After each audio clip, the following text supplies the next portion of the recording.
بسم اللہ الرحمن الرحیم الہاکم التکاثر حتی زرتم المقابر کلا سوف تعلمون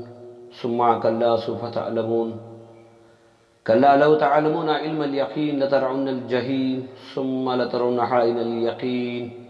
ثم لتسألن یومئذ عن النعیم۔ اللہ سبحانہ و تعالیٰ کا ارشاد ہے، مال کی زیادہ چاہت نے، دنیا کی زیادہ محبت نے تمہیں اس طرح غافل رکھا حتیٰ کہ تم نے خبروں کو دیکھ لیا۔ کلا سوف تعلمون، ہماری باتوں کا تمہیں یقین نہیں آتا تھا۔ ثم کلا سوف تعلمون، پھر بھی تمہیں ہماری باتوں کا یقین نہیں آتا تھا۔ کلا لو تعلمون علم الیقین، وہ حقیقی یقین اس وقت آ جائے گا جب تمہارے جسم سے روح کو کھینچ لیا جائے گا اور تمہیں خبر میں رکھ دیا جائے گا۔ اور اللہ سبحانہ و تعالیٰ کا ارشاد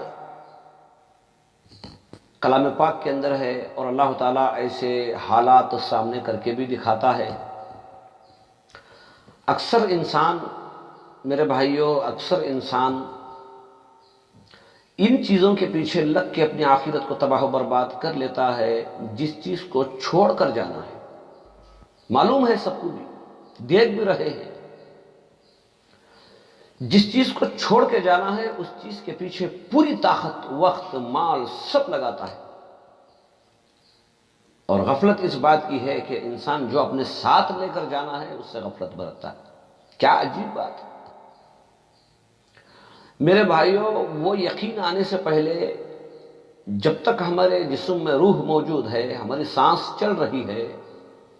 ہمیں کچھ سوچنا سمجھنا چاہیے کہ بھئی ہم کس لیے جی رہے ہیں، ہمیں کس نے بھیجا ہے، ہم دنیا میں کیوں آئے ہیں،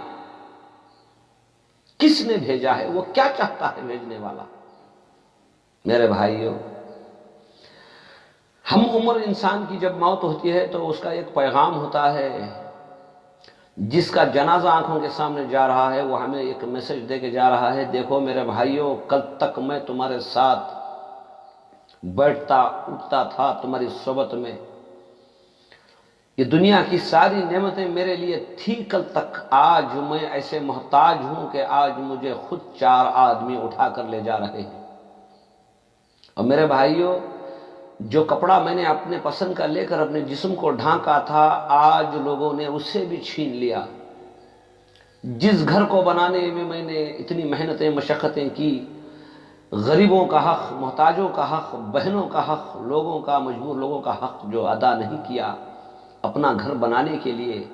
آج وہ گھر بھی مجھ سے چھوٹ گیا۔ جس سواری کو خریدنے کے لیے میں نے مال و متاع جمع کیا تھا، زکوٰۃ ادا کیے بغیر، حقوق ادا کیے بغیر، آج وہ گاڑی بھی مجھ سے چھوٹ گئی۔ جس بیوی کو راضی کرنے کے لیے، جن بچوں کی دنیا بنانے کے لیے میں نے اپنے اصلی گھر کو بھلا دیا جس کا نام خبر ہے، اس وقت پچھتانے سے، اس وقت بلبلانے سے کچھ حاصل نہیں ہوگا۔ جو کچھ بھی ہوگا، جب تک ہمارے جسم میں روح موجود ہے، جب تک ہماری سانسیں چل رہی ہیں، جب تک ہمارا شعور زندہ ہے، جب تک ہم کچھ کر سکتے ہیں، اس وقت تک ہمارے لیے بہت کچھ راستے موجود ہیں۔ توبہ کریں، استغفار کریں، جس مالک نے دنیا میں بھیجا ہے اس سے پہچانیں، اس کی قدرت کو پہچانیں، اس کے قانون کو پہچانیں۔ میرے بھائیوں، بڑے درد سے میں یہ کہہ رہا ہوں، جو ہمیں ساتھ لے جانا ہے اور قیامت تک جس چیز کو ہمارے ساتھ رہنا ہے، خبر میں ہمارے کام آنا ہے، ہم نے اسے بھلا دیا، اور جس چیز کو چھوڑ کر جانا ہے اس کے پیچھے ایسے لگ گئے کہ گویا ہم نے سمجھ لیا کہ ہمیں موت آئے گی ہی نہیں، ہم مریں گے ہی نہیں۔ میرے بھائیوں، یہ دنیا اسباب ہے، یہ ضرورت خانہ ہے ہمارے لیے، یہ مہمان خانہ ہے، ہمیں یہاں چند دن رہنا ہے، اس کے بعد اس نعمتوں سے ہمیں ہٹا دیا جائے گا، ہمیں ان نعمتوں سے الگ کر دیا جائے گا، اور ہمیں ایک ایسے گڑھے میں لے جا کر ڈالا جائے گا جہاں کا نہ ہمیں تصور ہے، جہاں کا نہ ہمیں یقین ہے۔ اسی لیے اللہ تعالیٰ نے قرآن پاک کے اندر کہا، دنیا کی زیادہ چاہت محبت نے تمہیں اس طرح غافل کر دیا کہ تم نے موت کو بھول گئے، آخرت کو بھول گئے، خبر کو بھول گئے۔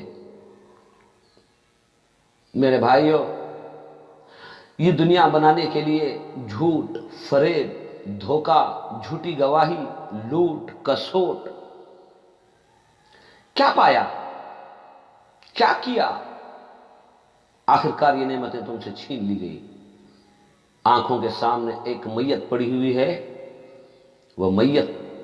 خود کہہ رہی ہے، ہماری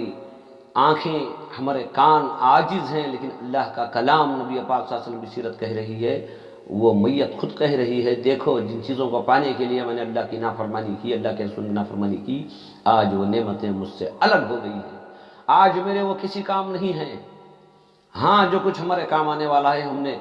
ہماری اپنی زندگی میں جو کچھ کیا ہے نیک کام سمجھ کے کہ ہمیں ایک دن مرنا ہے، ہمیں ایک دن جانا ہے، یہ سمجھ کر اگر ہم نے کچھ نیک کام کیے ہیں تو وہی ہمارے ساتھ آنے والے۔ غور و فکر کر کے دیکھو میرے بھائیو، ہمیں ایک دن جانا ہے، وہاں جا کے پچھتانے سے کچھ نہیں ملنے والا ہے، جو کچھ کرنا ہے ہمیں یہیں پہ کرنا ہے۔ اللہ تعالی ہم تمام کو دین کی صحیح سمجھ عطا فرمائے۔ جو نعمتیں ہمیں ملی ہیں، اللہ تعالی ہر ایک نعمت کے بارے میں ہمیں کھڑا کر کے پوچھیں گے۔ اللہ تعالی ہم سب کو دین کی صحیح سمجھ عطا فرمائے، اور جہاں تک آپ کو خیر اچھی بات معلوم ہو جائے، میرے بھائیو، یہ امت کی فضیلت ہے کہ جو بات معلوم ہو چکی ہے وہ دوسروں تک پہنچائیں۔ اللہ سے دعا کرتا ہوں اللہ ہم سب کو دین کی صحیح سمجھ عطا